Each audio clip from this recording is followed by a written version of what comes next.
I guess I'm back.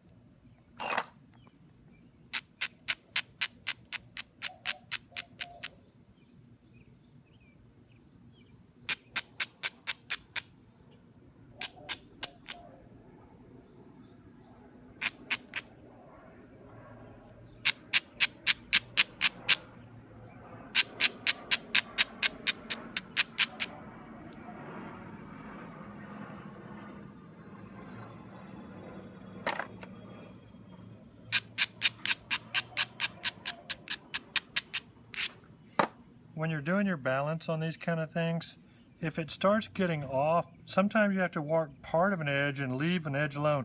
Like if your tip is too far over this way, on this side, then you have to work the edge more over here up at the top, and you've got to not work it and work down at the bottom more over there to kind of get it all straightening out. You probably already knew that, but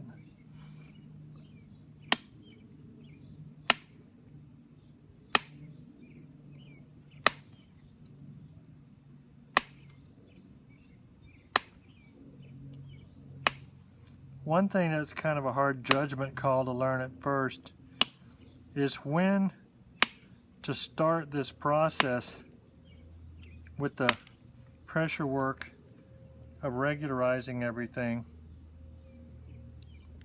I've got a little hinge right here, so I'm not going to take this next flake. I took that one, but that's potentially an issue, so I'm going to just go next to it, and I'll take a short flake that doesn't go to it to keep my edge right, and then just go next to it.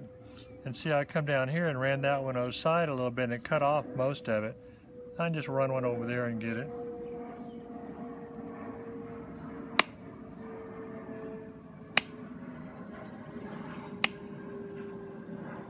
I get on these end ones, I push in a little bit and roll it, and it makes it release.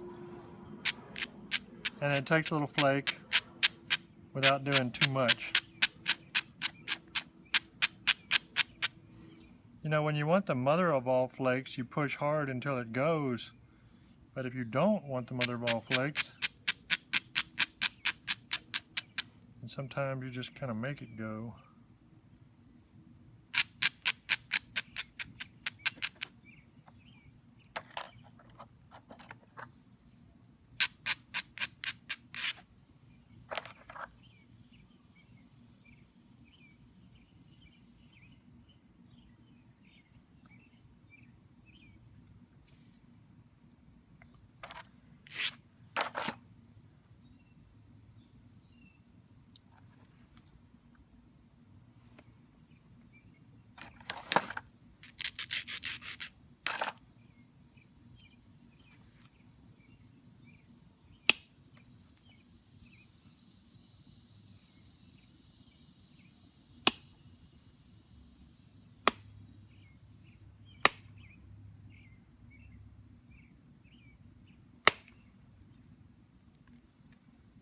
It's very, very opportunistic and variable. I'm not taking all the flakes straight in. I'm not taking them all equally hard.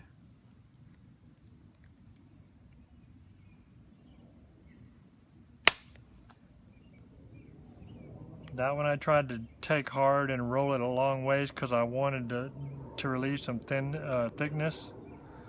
There's thick area right in through here up to about here. So I'd like some of these flakes right here to be fairly stout.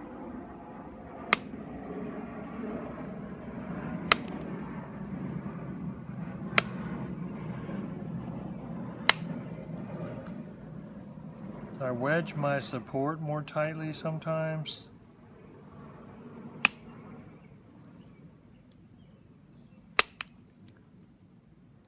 That one I shot at an angle that ran, it was over here, and I ran it down to there to flatten this angular area.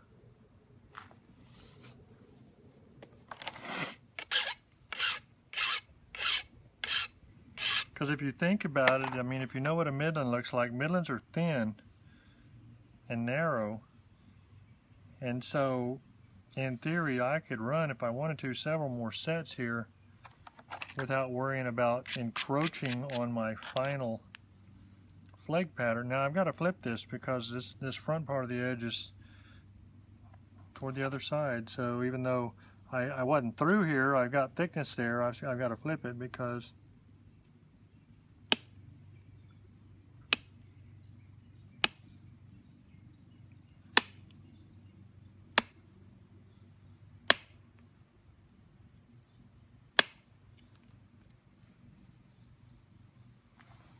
and now I like to do one here, but see, that's toward that side, so now I got to do it again. You got to play it where it lies. So I really had that reversed. Up to about here is favored one side, and up to there favored the other, so oh well. Do what you got to do.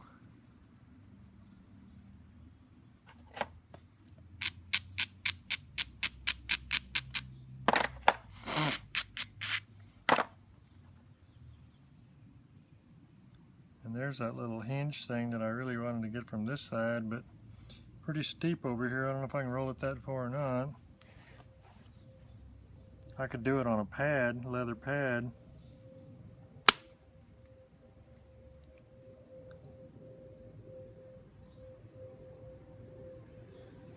Let's talk about this. This is not a great example, but to show you on a micro level, you got to do the same crap you do on a macro level. This edge is right at the center line, and what that means is I can't do a long flat flake all the way across, because when it's right at the center line I can do a short thick flake, but this little booger right there I could probably undercut from this side if I set the angle right, but just for illustration purposes I don't want to do that. So to fix this, I'm going to go ahead and change this angle.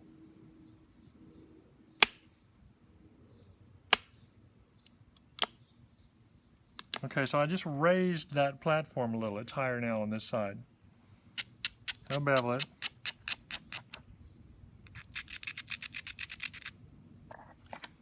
Then if I wanted to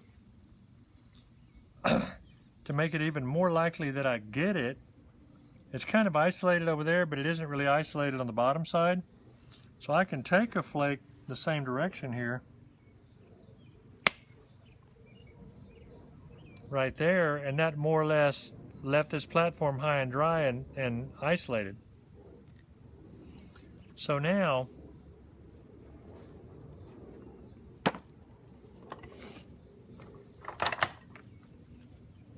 I'm going to use my semi-dangerous but frequently effective trick of making it run with leather.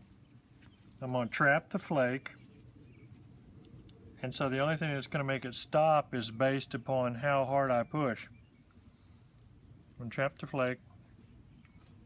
You got to kind of watch putting support at that side because I can overdo it.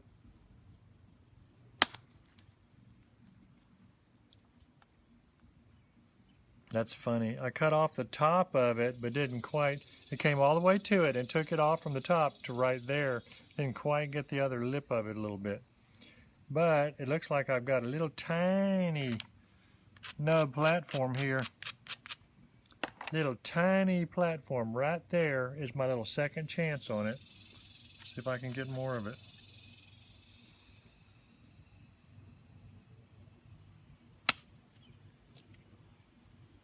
Nope, hinged it. All right, well, since we did that, let's try it and go back the other way. We'll attack it from the other direction and see if we can attack that hinge that I just created at the same time.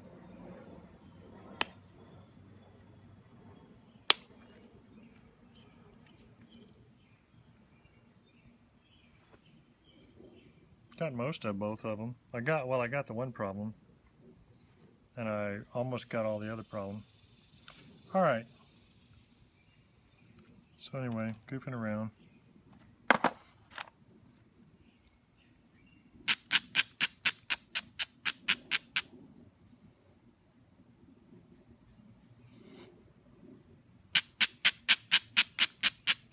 I already kind of make a decision when I decide to video stuff that I'm not being super serious about making my world's best point that day, because it's so much harder to concentrate.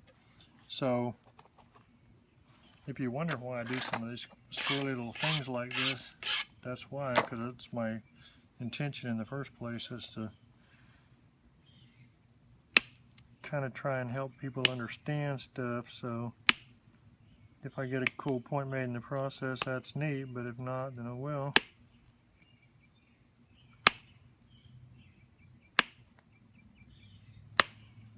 And trust me, if I was setting out to make a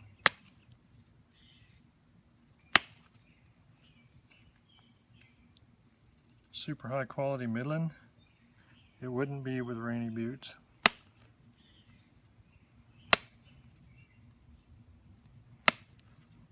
And don't get me wrong, I like Rainy Buttes a lot.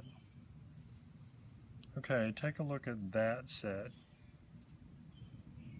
Hope you can see it. Hopefully you see it's considerably more regular than the others have been, and it's getting there, kind of. And the edge is sort of where it needs to be.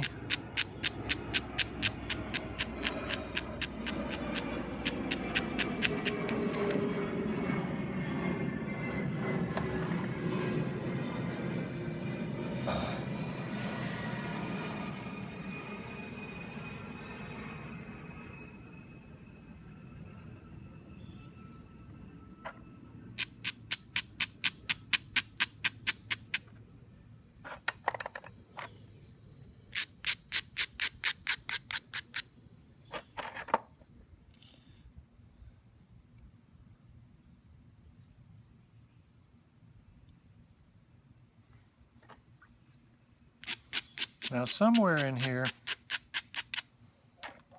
you really do want to start paying attention to your sets of work and the big picture, your overall shape and everything. You just want to really look.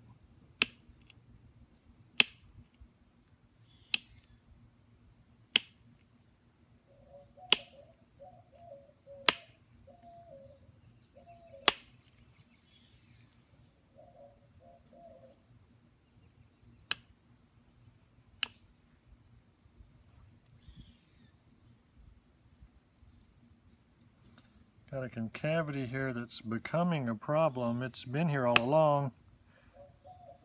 It's from a big percussion flake, but it's starting to encroach upon my final shape if I'm not careful. That was an important flake there. There was a high area from a low flake over there that I was trying to get rid of. So I did a pretty good job on it. But I think I want to be able to make this edge go back up a little bit and try and take another one above it and another one below it and see if I can run them over there.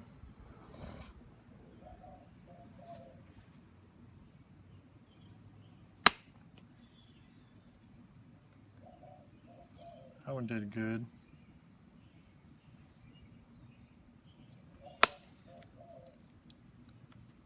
That one did good. Man, Dove. My goodness.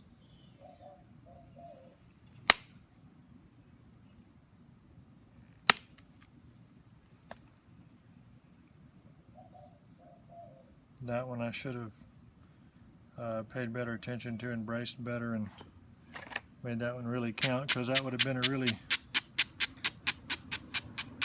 beneficial flake. You notice how I didn't go up here?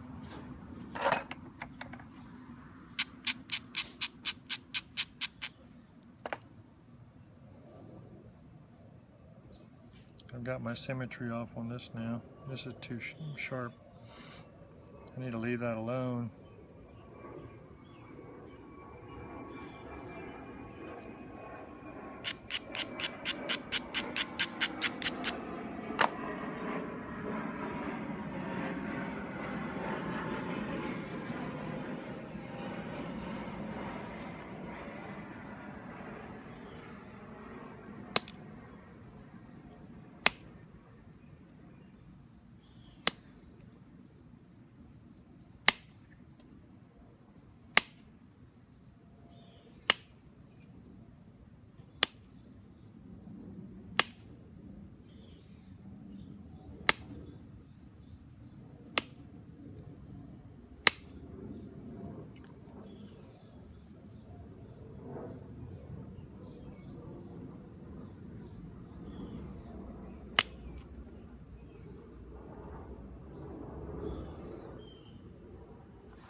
know how well you can see that.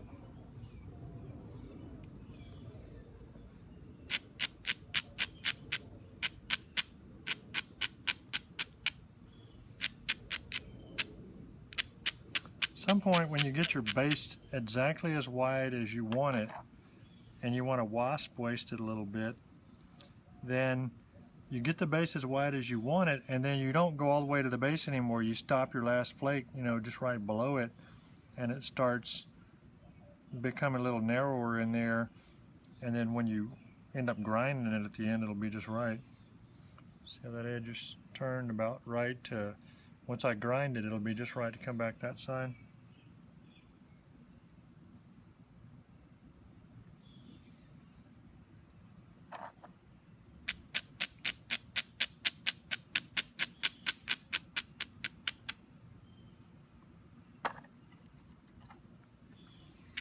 I always like to get my base just like I want it before I run out of the ability to change the front part of the point to match it. I try and get the base just like I want it. And then looking at it a lot, I bring the front part into conformity with it.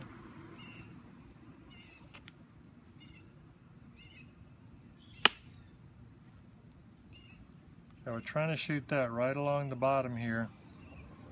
Trying to make sure I've got that sideways looking intrusive flaking over the basal flaking.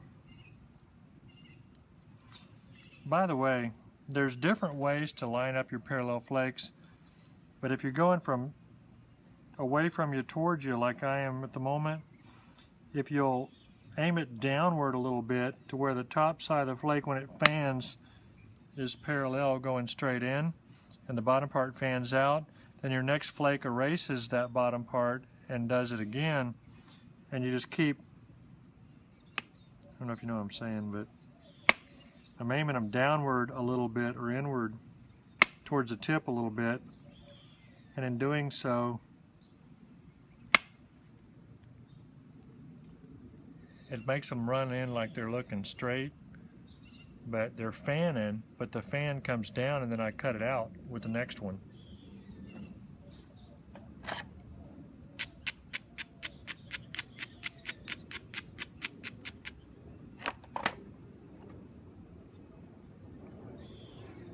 And a lot of times on a right-handed person,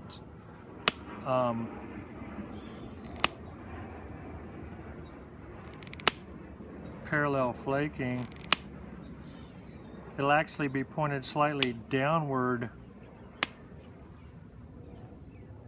like this, even though I was really, I don't know, it's like I'm flaking back towards me kind of slightly.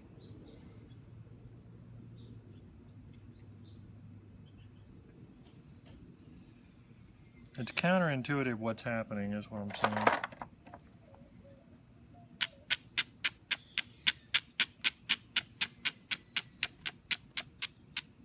Now, if on the other hand, this is not the kind of flaking you're wanting to do and you want to do the parallel oblique, well, you just go upward. And then you're overwriting the bottom part and leaving all the fans upward.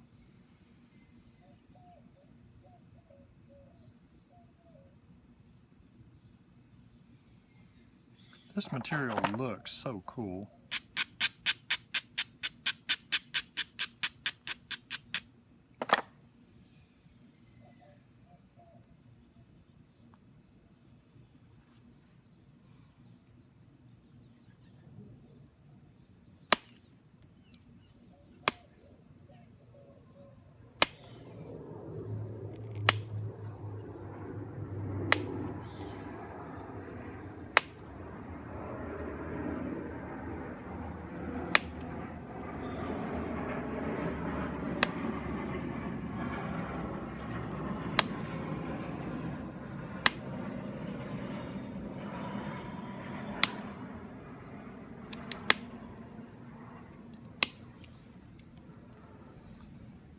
But one of my bigger problems is vision, and I really ought to have,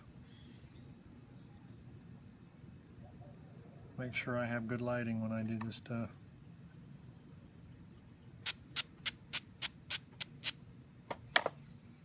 I'll do that in a second. I'll show you this and I'll turn it off, come right back, because I can't even see how much time is gone.